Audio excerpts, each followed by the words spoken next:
Bahkan kebangkitan itu dicatatkan terjadi.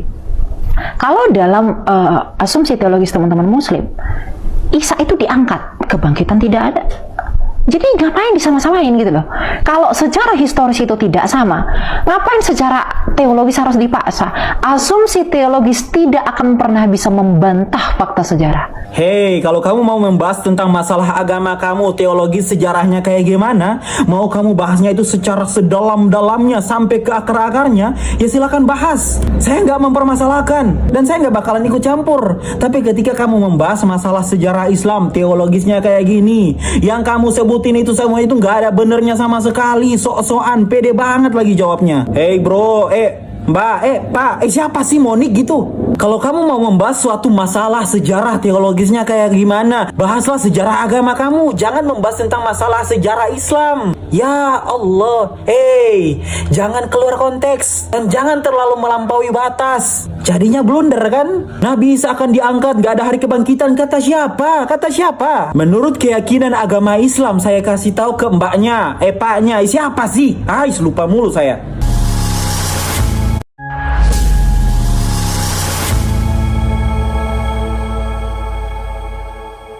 Assalamualaikum warahmatullahi wabarakatuh. Sahabat beriman, berjumpa kembali di Bintang Mu'alaf Channel. Mudah-mudahan kita semua selalu sehat walafiat di dalam lindungan Allah Subhanahu wa ta'ala.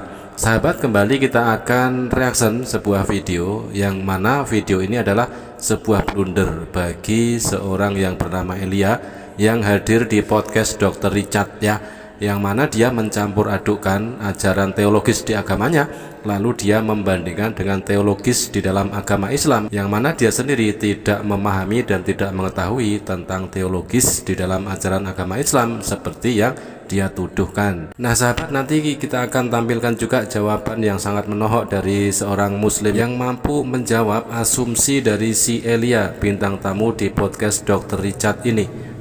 Dari abad pertama, Josephus Flavius, Tacitus dari Roma, Cornelius Marabar Serapion, bahkan kebangkitan itu dicatatkan terjadi. Kalau dalam asumsi teologis teman-teman Muslim, Isa itu diangkat, kebangkitan tidak ada.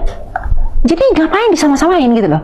Kalau secara historis itu tidak sama, ngapain secara teologis harus dipaksa? Asumsi teologis tidak akan pernah bisa membantah fakta sejarah. Si Elia ini mengatakan bahwa di dalam agama Islam tidak ada Nabi Isa dibangkitkan. Oke, kita akan garis bawahi di sini ya. Kisah tentang kenabian dan risalah yang dibawa oleh Nabi Isa alaihissalam di dalam Al-Quran cukup jelas. Di dalam surat Maryam misalnya dijelaskan bagaimana proses kelahiran Nabi Isa yang tanpa ayah, kemudian bagaimana bayi Nabi Isa itu bisa berbicara untuk menjelaskan tentang kedatangannya ke dunia sampai ketika dia mau disalib dan akan dibangkitkan lagi kelak pada akhir zaman. Kesejahteraan semoga dilimpahkan kepadaku pada hari aku dilahirkan, pada hari aku meninggal, dan pada hari aku dibangkitkan hidup kembali. Ada tertulis jelas di dalam Quran surat Maryam ayat 33. Kesejahteraan semoga dilimpahkan kepadaku pada hari aku dilahirkan, pada hari aku meninggal, dan pada hari aku dibangkitkan hidup kembali. Ngapain secara teologis harus dipaksa? Asumsi teologis tidak akan pernah bisa membantah fakta sejarah. Hei, kalau kamu mau membahas tentang masalah agama kamu, teologis sejarahnya kayak gimana, mau kamu bahasnya itu secara sedalam-dalamnya sampai ke akar-akarnya, ya silakan bahas. Saya nggak mempermasalahkan, dan saya nggak bakalan ikut campur. Tapi ketika kamu membahas masalah sejarah Islam, teologisnya kayak gini, yang kamu sebutin itu semua itu nggak ada benernya sama sekali, sok-sokan, pede banget lagi jawabnya. Hei bro, Mbak, Pak, siapa sih Monik gitu? Bukan Monik bang, namanya Mas Elia. Namanya Elia bang.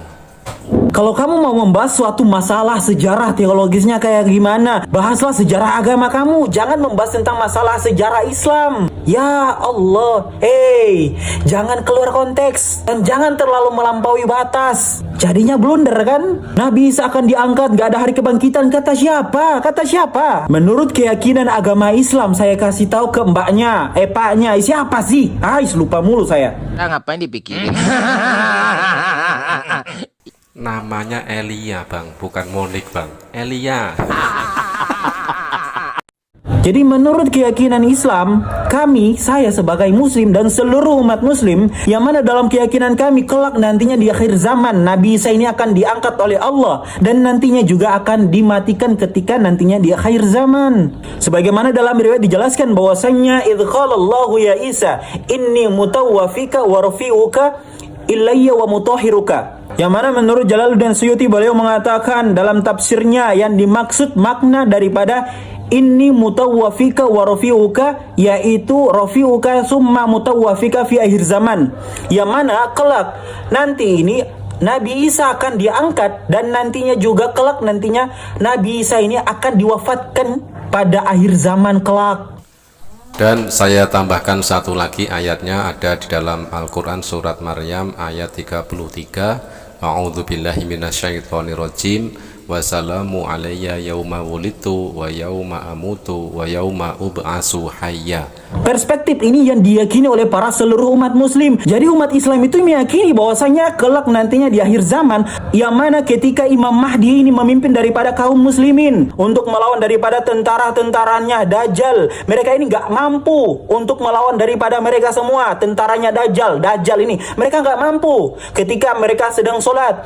Saat itu mereka dikepung oleh seluruh tentaranya Dajjal, dan termasuk Dajjalnya itu. Ketika mereka dikepung dan mereka gak bisa kemana-mana lagi, barulah Nabi Isa ini turun ke bumi. Kemudian Nabi Isa ini membunuh daripada Dajjal. Setelah Dajjal terbunuh, Nabi Isa ini memimpin para kaum muslim ini selama bertahun-tahun. Setelah itu Nabi Isa ini diwafatkan oleh Allah. Kayak gitu sejarahnya yang kami tahu. Yang emang konsep dasarnya itu ada pada diri Islam sendiri. Kami muslim.